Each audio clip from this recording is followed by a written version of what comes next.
Bonsoir à tous, j'espère que vous allez bien et bienvenue dans cette nouvelle vidéo ASMR de l'horreur. Je vous avais promis que cette série de vidéos allait continuer en 2022, mais au vu des événements dans ma vie, on va pas se mentir, c'est pas les vidéos les plus joyeuses à écrire quoi, et j'avais pas vraiment besoin de ça. En tout cas maintenant je vais mieux et je suis très contente de pouvoir vous proposer à nouveau une vidéo de cette série de l'horreur. Et ce soir nous allons parler ensemble de John Wayne Gacy Jr. C'est un tueur en série américain. Je vais tenter de faire des recherches pour les prochaines vidéos sur des tueurs en série / meurtriers / criminels français, européens, du reste du monde, afin de pouvoir diversifier. Mais on va pas se mentir, ils en ont pas mal aux États-Unis quoi. Et puis des costauds. Donc John Wayne Gacy est né le 17 mars 1942 à Chicago, dans l'état de l'Illinois, aux États-Unis.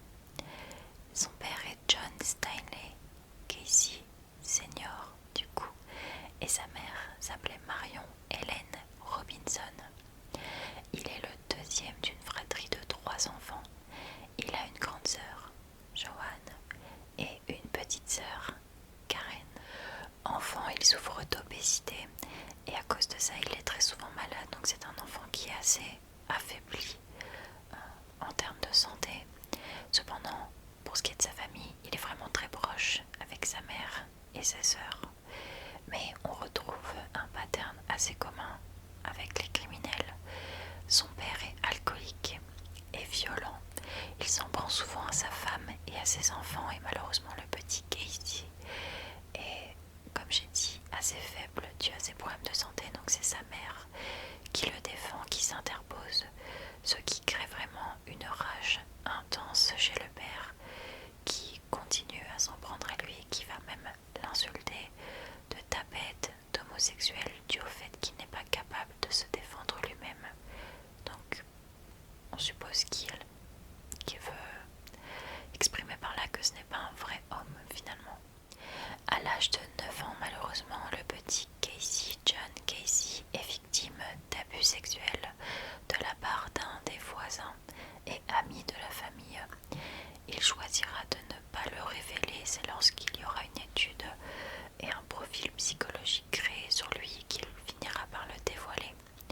À 17 ans, il décide de quitter le lycée et part pour Las Vegas, donc assez loin de sa famille, et il deviendra concierge pour une maison funéraire à Las Vegas, ce qu'il va faire développer en lui, évoluer en lui une certaine passion pour la mort, ce qui est également un pattern qui revient très souvent chez les criminels.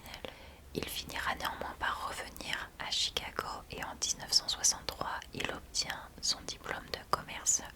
C'est d'ailleurs un très bon vendeur puisque dès son premier emploi, il va très vite devenir le gérant d'une boutique de vêtements pour hommes dans laquelle il travaillait. Donc c'est quelqu'un qui est qualifié comme intelligent. C'est un bon travailleur, il a le sens du commerce, il sait parler aux autres. Il a ce qu'on appelle un bagou, en fait, tout simplement, ce qui va lui permettre d'évoluer très rapidement dans sa carrière. En septembre 1964, il épouse sa collègue de travail Marilyn Myers. Et c'est intéressant parce que le père de Marilyn, Monsieur Myers, lui travaillait dans un autre état et gérait 3 restaurants franchisés pour la marque KFC. Il va donc proposer à son gendre de venir gérer ces 3 restaurants puisqu'il connaît son professionnalisme, il connaît son goût pour le commerce, pour les affaires, et donc la famille va déménager dans un autre état pour que John Gacy puisse gérer ses restaurants. John Wayne Gacy va devenir papa d'une petite fille et d'un petit garçon. Jusqu'à là, tout va bien, le couple vit vraiment dans le bonheur. La famille est très connue dans la ville où il réside. Tout le monde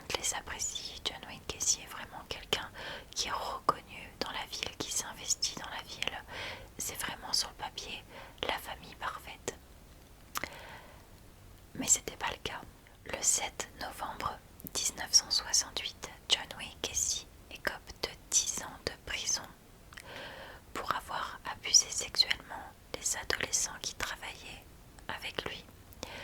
Cependant, il a toujours clamé son innocence en expliquant qu'il n'avait jamais rien fait, que c'était un coup monté parce que certaines personnes étaient jalouses de son succès, et il finira par être remis en liberté après 18 mois de prison car il a réussi à amadouer le psychiatre pénitentiaire en lui faisant croire qu'il était inoffensif et que jamais un père de famille propre sur lui, investi dans sa communauté, pourrait faire une chose pareille.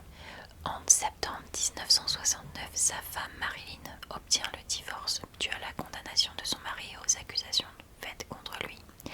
Entre-temps, le père de John Gacy est décédé. Alors, à sa sortie de prison, Gacy décide de retourner vivre avec sa mère et ses sœurs à Chicago. Et ce sont elles qui vont l'aider à trouver un nouvel emploi. Cette fois-ci, ce ne sera pas dans le commerce. Il deviendra cuisinier dans un restaurant. Le 1er juin 1972, il va se remarier avec une certaine Carol Hoff, H-O-F-F. Ensemble, même si c'est majoritairement lui, ils vont créer une société de production, la BDM Contractors. Mais ces vieux démons vont vite refaire surface puisque il engagera des jeunes adolescents pour travailler avec lui et il en agressera 3. C'est à cette même époque qu'il va créer le personnage de Pogo le clown. Donc un déguisement de clown, un personnage complet, afin de récolter des fonds pour le parti démocrate de la ville, mais aussi afin d'amuser les enfants malades dans les hôpitaux. Il existe sur internet des photos de lui en Pogo le clown, mais je sais que certains et certaines d'entre vous ont probablement peur des clowns, donc je ne vais pas en inclure dans la vidéo, mais vous pouvez les trouver sur Google Images. C'est terrifiant, il fait vraiment très peur, mais je pense qu'il se crée ce personnage d'une afin de bien se faire voir au sein de sa communauté, puisque en récoltant des fonds pour un parti politique, il assure une certaine image et un certain respect. Il est investi, donc forcément les gens vont lui faire confiance. Par contre, le truc creepy, c'est les enfants dans les hôpitaux. J'ai pas trouvé d'article ou d'interview qui disent que il s'est passé quelque chose avec les enfants des hôpitaux, mais quand on sait ce qu'il a fait, ça fait froid dans le dos quand même. Mais là, à partir de ce moment-là, tout va un peu partir en vrille au niveau de son mariage par exemple, puisque sa femme Carole va retrouver des magazines d'hommes nus dans les affaires de son mari. Pour se défendre, il va tout simplement lui avouer qu'il est bisexuel, mais elle reste quand même très perplexe parce que c'est quelque chose qu'il n'a jamais exprimé, qu'il n'a jamais éprouvé. Il n'a jamais il n'a jamais fait preuve d'intérêt pour les hommes. Et le moment où tout va, on va dire, partir à la poubelle, c'est lorsqu'elle va trouver des vêtements d'adolescents cachés dans les affaires de son mari. Elle va vraiment prendre peur et à partir de ce moment-là, elle va demander le divorce. Et officiellement, ils sont divorcés le 2 mars 1976 et elle n'a rien dit. Ça, c'est quelque chose que j'ai trouvé assez déroutant, c'est qu'elle ait trouvé des preuves et des vêtements d'adolescents, d'hommes, de jeunes adolescents hommes chez elle. Elle aurait peut-être dû dire quelque chose, puisque si elle a divorcé de lui, c'est qu'elle a pris peur, c'est qu'elle a eu le doute. Dans ce genre de situation, s'il y a un doute, il n'y a pas de doute en fait. Il va commettre son premier meurtre le 1er janvier 1972, donc 6 mois avant d'épouser sa femme. Et pour bien commencer l'année, le 1er janvier, il va s'en prendre à 2 jeunes adolescents hommes de son entourage en leur proposant tout simplement un emploi, de travailler avec lui comme des jobs d'été, des jobs saisonniers. Et à cette époque-là, on commence à travailler vraiment très jeune, puisque l'accès aux universités et aux études supérieures n'était pas aussi assez particulier puisque il les menotte, il les torture, il s'abuse d'eux et ensuite il se débarrasse des corps.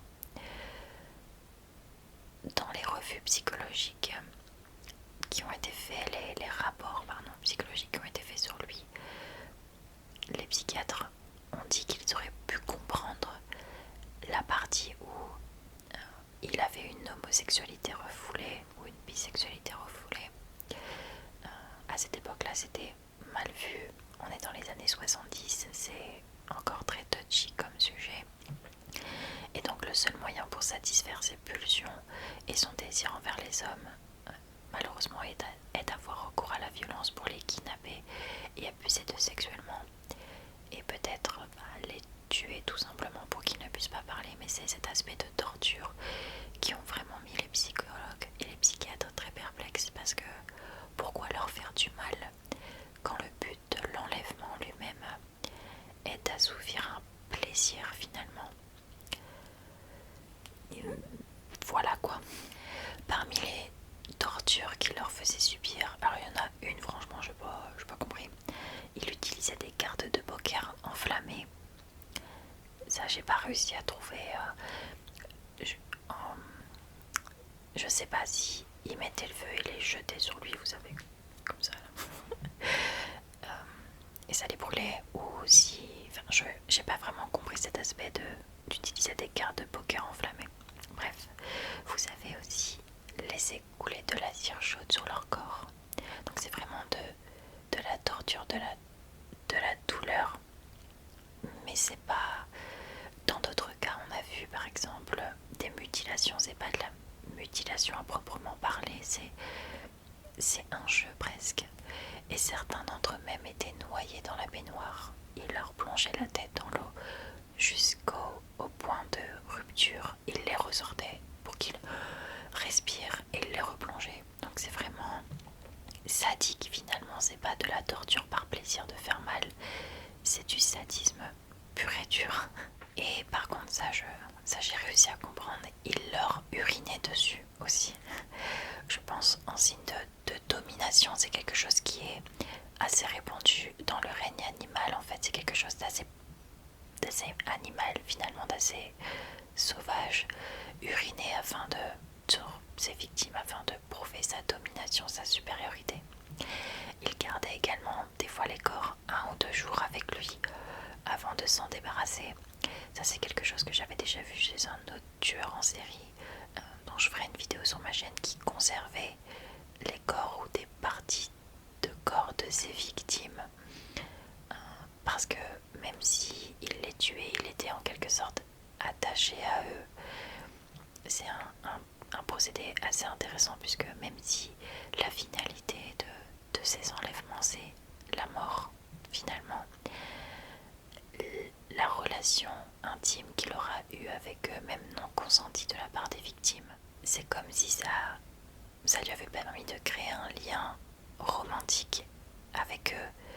Et il ne se débarrasse pas du corps immédiatement comme c'est bon, c'est fini, je jette, mais il les garde un peu avec lui, histoire de faire perdurer en quelque sorte cette intimité entre eux. C'est assez particulier à vrai dire.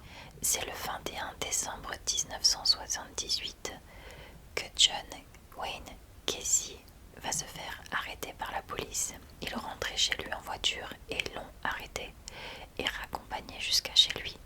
Ça faisait déjà plusieurs semaines, plusieurs mois que la police avait des doutes sur lui, parce que beaucoup, voire quasiment toutes ses victimes étaient des jeunes hommes qui travaillaient pour lui. On peut excuser 1 ou 2 disparitions dans une entreprise, mais quand des dizaines de jeunes hommes entrent dans cette entreprise pour travailler et disparaissent, là, voilà, je pense que sur ce coup-là, il n'a pas vraiment été très intelligent. Donc ils vont le ramener chez lui et en profiter pour ouvrir une enquête et fouiller la maison. Et ce qu'ils vont trouver est hallucinant. Ils vont trouver au total 26 corps bâillonnés, ligotés, enterrés dans le vide sanitaire de sa maison. Et en fait, ce qui a commencé à mettre la puce à l'oreille aux policiers, c'est que les voisins se plaignaient constamment d'une horrible odeur dans leur canalisation et ça infectait vraiment une grande partie du quartier.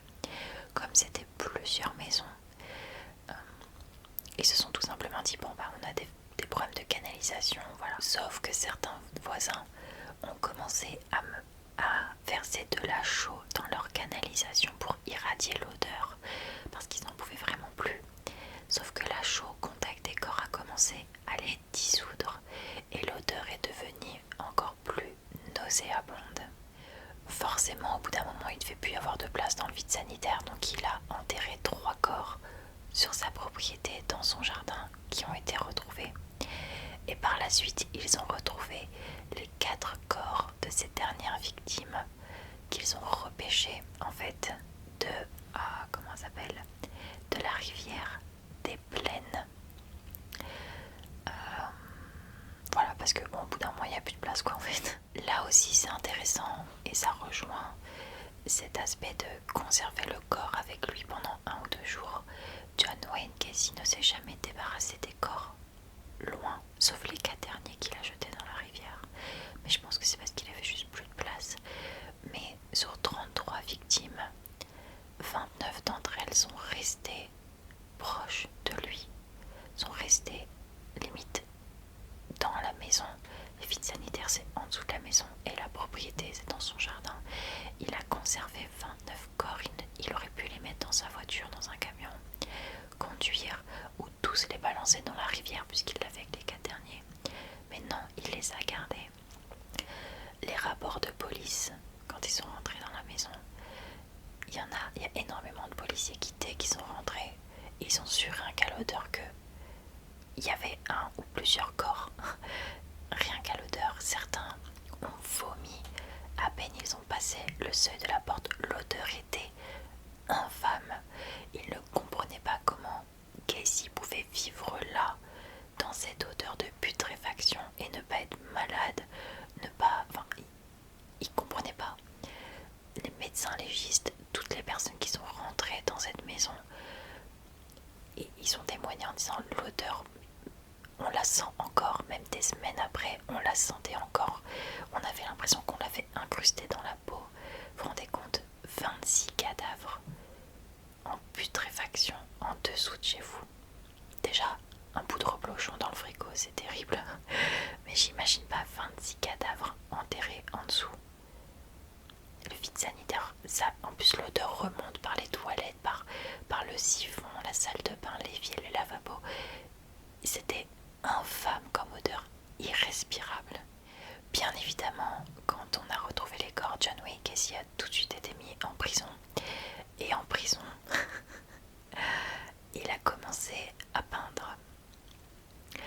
Il peignait, il faisait des peintures de Bambi, Blanche-Neige, les 7 nains. Certaines de ces peintures sont disponibles également sur Google. Je vais pas les mettre ici parce qu'elles sont quand même pas mal gribillées. Même si c'est une vidéo SMR de l'horreur, j'ai pas envie que vous fassiez des cauchemars à cause de moi. Si vous mettez peinture John Wayne Gacy, vous les retrouverez. Mais le plus fou dans cette histoire, c'est que ces peintures étaient exposées dans des salles d'art et vendues aux enchères. Alors, je comprends pas comment c'est possible qu'il ait tenté de les vendre. Soit c'était un artiste en l'âme apparemment et voulait se faire connaître par son art et non pas uniquement par par ses crimes, mais que des personnes les aient achetés. Ça je comprends pas. Et pire encore, c'est que John Wayne Gacy a engagé un agent artistique. Oui, en prison. Et il était possible à l'époque d'envoyer une photo portrait de vous à l'agent qui la remettait à John Wayne Gacy et il vous peignait en clown ou en l'un des nains de Blanche-Neige. Voilà. Et vous payez, vous aviez une peinture personnalisée, un portrait de vous en fait par cet homme. Et il y en a qui l'ont fait. Ouais. En prison,